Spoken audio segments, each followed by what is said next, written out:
Members of the jury, welcome to today's episode of The Bench. It was an exciting weekend for me. I don't know about you, and I hope that your weekend was exciting too. But also soon, the weekend is definitely over, and we are here Monday morning sharp, and we are getting back to work. We are getting back right into it, and I'm going to give you all the gist today on The Bench, and we're going to judge some people. Some people will be found guilty, and others will not be, because why am I here as a resident judge? We listen, we judge. So let's get right into it. So there's a video circulating on social media about Honorable Afenyo-Markin.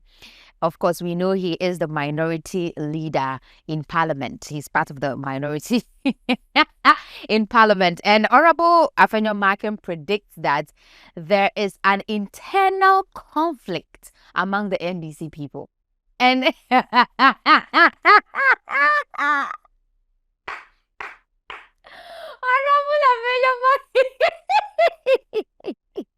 guys, I promise you, me as a person, right now of my life, I am party partisan, right? I do not belong to any political party, but this is political comic, political funny, political laughter. Like, it's laughable.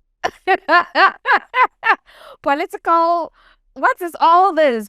Because if anybody is going to be accusing the NDC government of having internal conflict, na enya wo MPP for,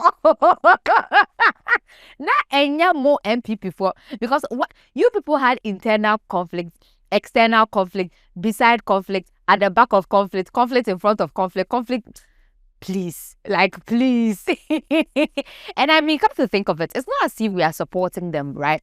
But for every organization or for every group that there is more than one people or one person that's supposed to make decision, definitely,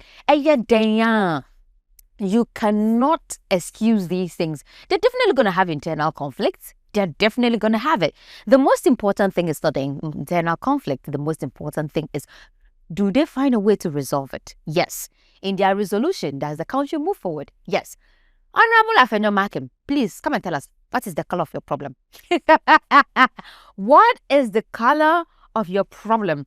And according to what people are saying on social media, the general comments we are having is that the NPP government is showing us that they really have nothing good for this country, because it's like, as they are in opposition, their sole purpose in opposition is to fight the incumbent government. That's their sole purpose.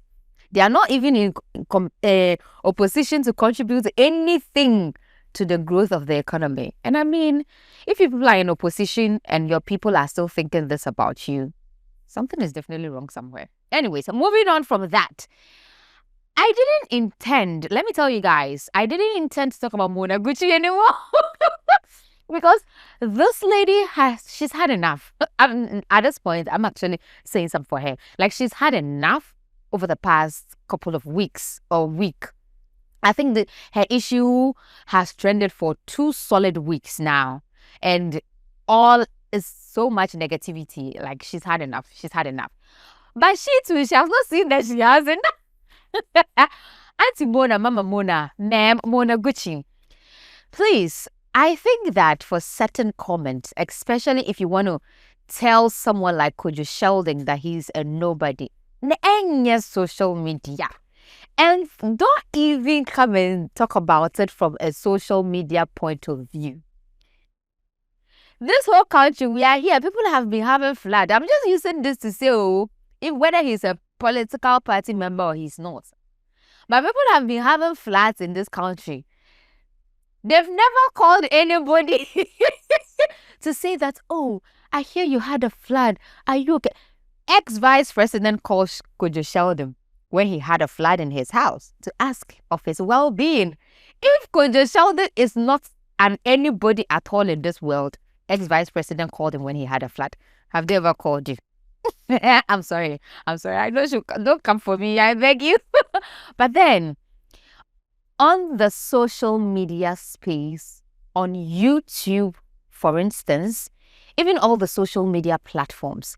See, sometimes when you want to go against somebody, let's do it with facts. You cannot mention big YouTubers that are really breaking it for the space of new media in this country and not mention Kojo Sheldon.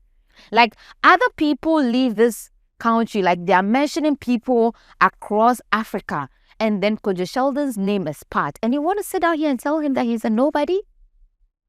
On certain levels, I'd agree with you, but in this media space. It's not in this media space. And especially what he is good at. The YouTube thing, I'm sorry to disappoint you. He is good at it, and that's on period. Thank you. Bye. Anyways, next. So there is a video over the weekend that was trending about the Trotro. I said, well, it's a lot. It's funny. It's not funny too.